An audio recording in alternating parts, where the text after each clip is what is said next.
The desert sun beat down on the shifting sands, casting long shadows that danced with the wind. The vast expanse seemed endless, a sea of golden waves stretching to the horizon. A lone figure, a Bedouin, traversed the undulating dunes with the assuredness of a seasoned traveller. His steps were deliberate, each one a testament to his deep connection with this harsh yet beautiful land. His camel, laden with provisions, plodded patiently beside him. The animal's rhythmic gait was a comforting presence, a silent companion in the vast solitude of the desert. The Bedouin, weathered and wise from years under the relentless sun, spotted a figure in the distance. His keen eyes, trained by countless days of scanning the horizon, detected the unusual sight. As he drew closer, the figure resolved itself into a scholar, deeply engrossed in a book. The scholar's presence in such an unforgiving environment was a curious anomaly, a stark contrast to the rugged landscape. Greetings, learned one. May I share your shade and offer you some dates and water? It is rare to see a man of letters in these parts. The philosopher, startled from his contemplations, looked up. His eyes, adjusting to the bright light, took in the sight of the Bedouin and his camel. He saw a weathered man, his face etched with the stories of 1,000 journeys. The lines on his face spoke of wisdom and experience, a life lived in harmony with the desert. He smiled graciously and accepted the Bedouin's hospitality. The simple act of sharing dates and water in the vast emptiness of the desert was a profound gesture, a reminder of the enduring human spirit and the bonds that connect us all. As they sat together sharing food and conversation, the philosopher marveled at the Bedouin's tales of survival and adventure. In turn, the Bedouin listened intently to the scholar's insights and philosophies, finding wisdom in his words. The sun began to set, casting a warm glow over the desert. The two men from such different worlds found common ground in their shared humanity. In the heart of the desert, under the vast sky, they forged a bond that transcended their differences. As the night approached, they parted ways, each continuing their journey. The Bedouin returned to his endless dunes and the philosopher to his contemplations, both enriched by their encounter. As they sat together, the Bedouin noticed the philosopher's gaze lingering on his camel. Its load appeared somewhat precarious, balanced with stones on one side. Curious about my loading technique, are you? The philosopher, a touch embarrassed, admitted his curiosity. Indeed, it seems unorthodox, yet effective. Why the stones? The Bedouin smiled, his eyes twinkling with wisdom. These stones represent balance. They counter the weight of my supplies, ensuring a smoother journey for both me and my camel. Just as a bird needs 2 wings to fly, my camel needs balance to carry its load. These stones, though seemingly insignificant, are the key to our successful journey. The philosopher listened intently, nodding in understanding. He had spent years studying complex theories, yet the simple wisdom of the Bedouin held a certain appeal. He pondered for a moment, then ventured a suggestion. Have you considered transferring a portion of the wheat from your load into sacks?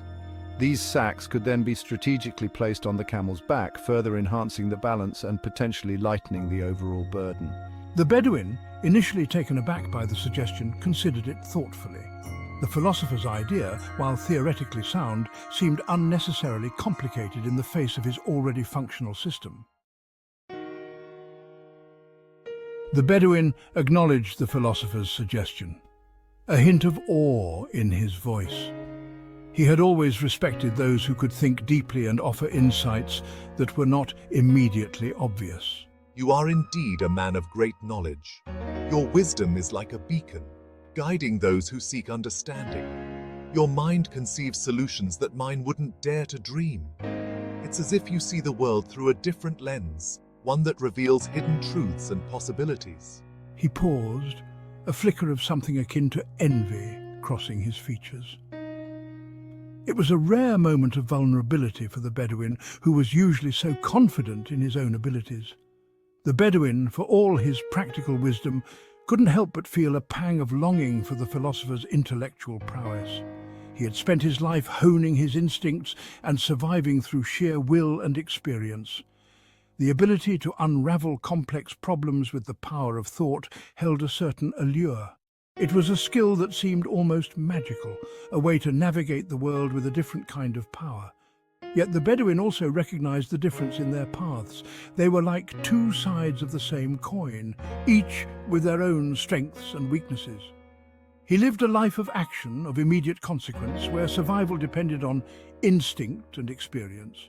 Every decision he made had to be quick and decisive, leaving little room for hesitation.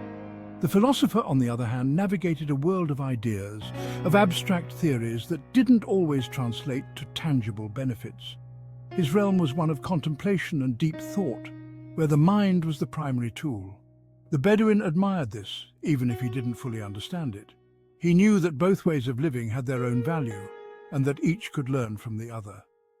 In that moment, there was a silent agreement between them. They respected each other's paths and recognized the unique strengths they each brought to the table. As they parted ways, the Bedouin felt a renewed sense of purpose. He would continue to live his life of action, but with a newfound appreciation for the power of thought and contemplation. And perhaps, in his own way, he would try to incorporate some of the philosopher's wisdom into his own life, blending instinct with insight to become even stronger. For in the end, it was not about choosing one path over the other, but about finding a balance that allowed him to thrive in both worlds. The philosopher, observing the Bedouin's reaction, smiled wistfully. He had spent years in pursuit of wisdom, traveling from one ancient library to another, engaging in endless debates with fellow scholars. He understood the unspoken admiration in the Bedouin's eyes, yet also sensed a hint of reservation. The Bedouin's life was so different from his own, grounded in the harsh realities of the desert. My knowledge, he confessed, though vast, has not brought me riches or comfort. I've read countless books and written numerous treatises, but none of these have filled the void within me. He gestured to his simple robes and meager possessions, a stark contrast to the philosopher's world of manuscripts and scrolls. I wander this land, seeking knowledge for knowledge's sake. Each day, I hope to uncover some hidden truth, some profound insight that will give my life meaning. But often, he confided, I find myself yearning for the simple practicality of your life, where wisdom is measured by survival, not just words. Your skills in navigating the desert, finding water and living off the land are forms of wisdom I deeply admire. The Bedouin nodded, recognizing the truth in the philosopher's words. He had always valued practical knowledge, the kind that ensured survival in the unforgiving desert. He had encountered many scholars in his travels, their minds brimming with knowledge, yet their lives often lacking in basic comforts. They spoke of grand ideas and theories, but struggled with the simplest tasks of daily living. It was a peculiar paradox, this disconnect between knowledge and its practical application. The philosopher's vast intellect seemed almost a burden, a weight that kept him from experiencing the simple joys of life. In that moment, a shared understanding blossomed between the philosopher and the Bedouin. They realized that while their paths were different, they both sought the same thing: a life of meaning and fulfillment.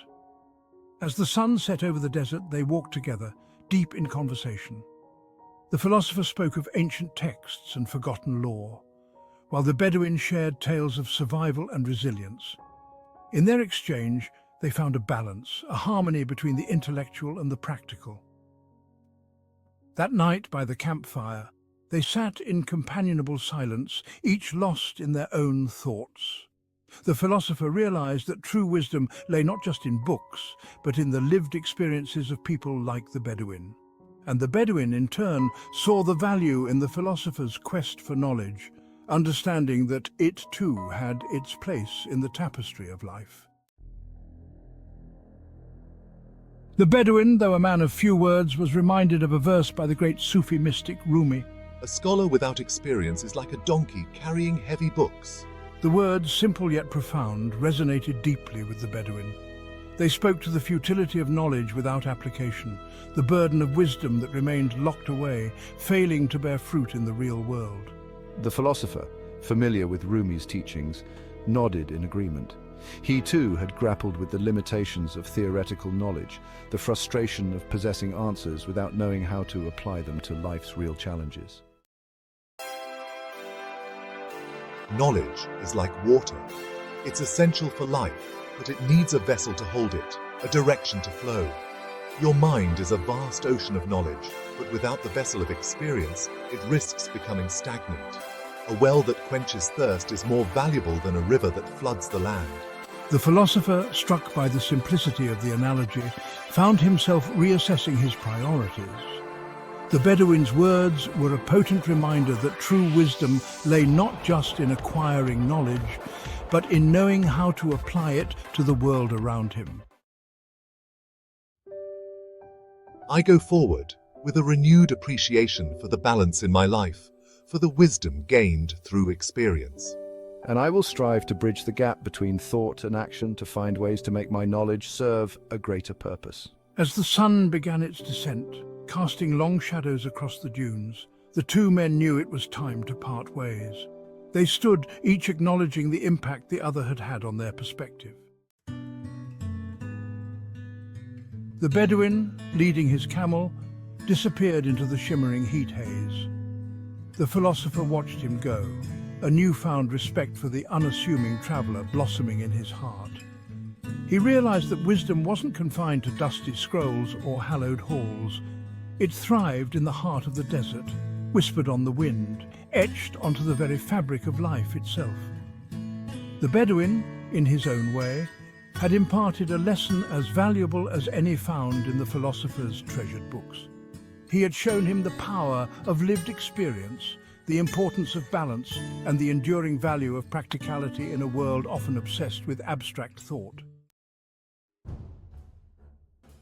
And so, under the vast expanse of the desert sky, a simple Bedouin and a learned philosopher parted ways, each forever changed by their encounter.